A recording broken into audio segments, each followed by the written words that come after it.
Hello everyone. आज के इस वीडियो में हम ब्लूम टैक्सोनॉमी की चर्चा करेंगे। शिक्षा एक उद्देश्यात्मक प्रक्रिया है। हम जानते हैं कि शिक्षा एक स्वयं में गोल है जिसके लिए हम प्लानिंग करते हैं, एक्सिक्यूट करते हैं और फिर इम्प्लीमेंटेशन करते हैं। कोई भी कार्य तब तक सफल नहीं होता जब तक कि हम उसके लिए प्लानिंग नहीं करें। हमारा जो भी गोल है उसके लिए हम एक निर्धारित उद्देश्य बनाते हैं, उस उद्देश्य के आधार पर हम कार्य करते हैं। तो शिक्षा मनोविज्ञान के क्षेत्र में भी छात्रों के विकास हेतु शैक्षिक उद्देश्यों का वर्गीकरण किया गया, जिसे ही ब्लूम टैक्सोनॉमी की संज्ञा दी जाती है। ब्लूम एक अमेरिकन मनोवैज्ञानिक थे, साइकोलॉजिस्ट थे। इनका पूरा नाम क्या है? Benjamin Samuel Bloom. 1956 में इन्होंने छात्रों के व्यवहार को समझने के लिए उद्देश्यों का वर्गीकरण किया। इन्होंने 3 मुख्यतः बात की, एजुकेशन पे, लर्निंग पे और असेसमेंट के। उन्होंने कहा कि छात्रों का जो व्यवहार होता है वो 3 पक्ष में होता है, ज्ञानात्मक यानी कॉग्निटिव, अफेक्टिव और साइकोमोटर। संज्ञानात्मक, भावनात्मक और साइकोमोटर यानी क्रियात्मक। उन्होंने कहा कि जो भी शैक्षिक ढांचा का निर्धारण होना चाहिए वो इन तीनों व्यवहार को ध्यान में रखकर होना चाहिए। कॉग्निटिव डेवलपमेंट की अगर बात करें तो ऐसा शैक्षिक उद्देश्य हो जो छात्रों में बौद्धिक योग्यताओं का विकास करे। अफेक्टिव डोमेन की बात करें तो ऐसे शैक्षिक उद्देश्य हो जो छात्रों में रुचि, अभिक्षमता, मूल्यों, दृष्टिकोण का विकास करे।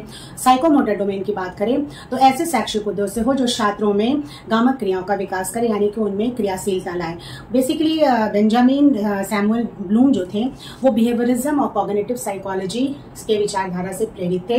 तो उन्होंने कहा कि अगर छात्रों के बिहेवियर को स्टेप बाय स्टेप डिजाइन किया जाए तो उनके बिहेवियर को अधिकाधिक हम मॉडिफाई कर सकते हैं और उनके व्यक्तित्व का हम लोग विकास कर सकते हैं। तो जो उनका डिजाइन था छात्रों के व्यवहार के संदर्भ में, उसे ही हम एजुकेशनल ऑब्जेक्टिव की संज्ञा देते हैं और ब्लूम टैक्सोनॉमी की संज्ञा देते हैं। सबसे पहले जो उन्होंने व्यवहार के संदर्भ में शैक्षिक उद्देश्यों का वर्गीकरण किया था वो कॉग्निटिव डोमेन था, यानी कि संज्ञानात्मक स्तर पे जो व्यवहार में परिवर्तन किए जाएंगे उससे संबंधित जो शैक्षिक उद्देश्य होंगे उसका वो कैसे होंगे कि बौद्धिक योग्यताओं का विकास करने वाला हो, छात्रों में ज्ञान का विकास हो, चिंतन का विकास हो, बुद्धि का विकास हो। तो उन्होंने ये कॉग्निटिव डोमेन में भी 6 स्तरों में इसे विभाजित किया उद्देश्यों को।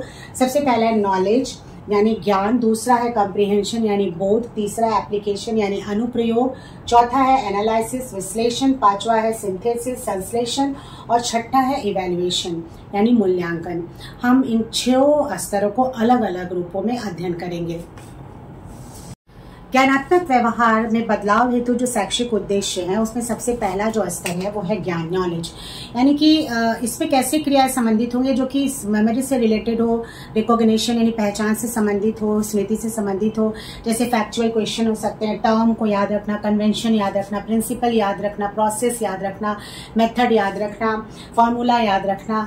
तो इसमें क्या क्या क्रियाएं करवाई जा सकती हैं, जैसे प्रश्न पूछे जा सकते हैं कि 1857 का संग्राम कब हुआ, टेबल पूछे जा सकते हैं, फिर वाटर का केमिकल फॉर्मूला क्या है, स्पेलिंग पूछे जा सकते हैं। यानी कि याद रखने वाली जो चीजें होती हैं इसमें ऐसे एक्टिविटीज करवाई जा सकते हैं। दूसरा है कॉम्प्रिहेंशन जिसको बोध कहते हैं, यानी जो भी इंफॉर्मेशन मिलता है स्टूडेंट को वो कितने ढंग से समझ पाते हैं, कितने व्यवस्थित रूप से समझ पाते हैं कि उसे वो एक्सप्लेन कर पाते हैं कि नहीं, समराइज कर पाते हैं कि नहीं, उसकी व्याख्या कर सकते हैं कि नहीं, इंटरप्रिटेशन कर सकते हैं कि नहीं। जैसे इसमें प्रश्न पूछे जा सकते हैं कि 1857 का जो संग्राम हुआ उसको आप एक्सप्लेन कीजिए, उसके कारणों को बताइए, उसकी प्रासंगिकता को समझाइए। फिर जैसे वाटर साइकिल को डायग्राम से समझा सकते हैं। तो इस तरह के प्रश्न जो है इसमें शामिल किए जा सकते हैं।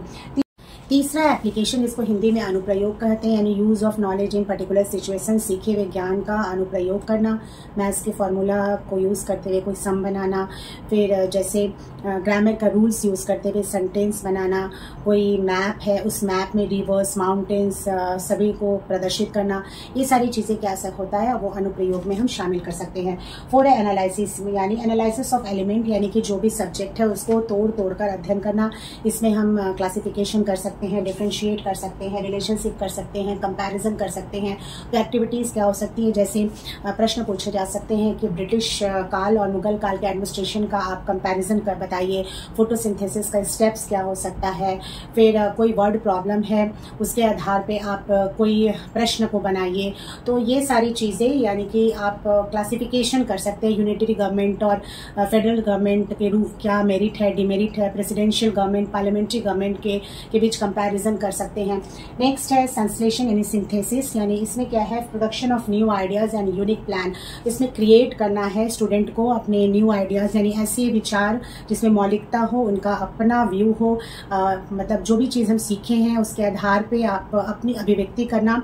इसमें पोयम हम लिखवा सकते हैं, कोई स्टोरी लिखवा सकते हैं, प्रोजेक्ट दे सकते हैं, जैसे इन्वायरमेंट के जो भी इशू हैं, जो भी प्रॉब्लम है उससे रिलेटेड सॉल्यूशन डिजाइन करवा सकते हैं। फिर सबसे ऊपर में इवैल्यूएशन यानी मूल्यांकन। इसमें हम लोग क्या करते हैं, जजमेंट करते हैं, डिसीजन करते हैं, जस्टिफिकेशन करते हैं, यानी क्रियाएं कैसे शामिल होनी चाहिए। जैसे कि जो टीचर्स हैं वो स्टूडेंट्स को कोई मुद्दा है, कोई टॉपिक है, उस पर अपना वो व्यू देने बोल सकते हैं, तर्क देने बोल सकते हैं, सजेशन देने बोल सकते हैं। जैसे 1857 का संग्राम की सफलता के संदर्भ में या फिर वो असफल हुआ उसके संदर्भ में आप अपने विचार व्यक्त कीजिए। इस तरह के प्रश्न, जैसे कोई बुक है उस पर आप अपना रिव्यू दीजिए या सजेशन दीजिए, या फिर कोई भी यूनिवर्सल मुद्दा है या फिर कोई यूनिक इंफॉर्मेटिव इशू है उस पर आप अपना व्यू दीजिए। ये सारे प्रश्न इसके अंतर्गत सम्मिलित होते हैं। तो कॉग्निटिव बिहेवियर से रिलेटेड जो एजुकेशनल ऑब्जेक्टिव होते हैं उससे होता क्या है कि एक तरफ टीचर को लेसन प्लान बनाने में सहायता मिलती है, तो दूसरी ओर छात्रों के कॉग्निटिव बिहेवियर में चेंज होता है, मॉडिफिकेशन होता है।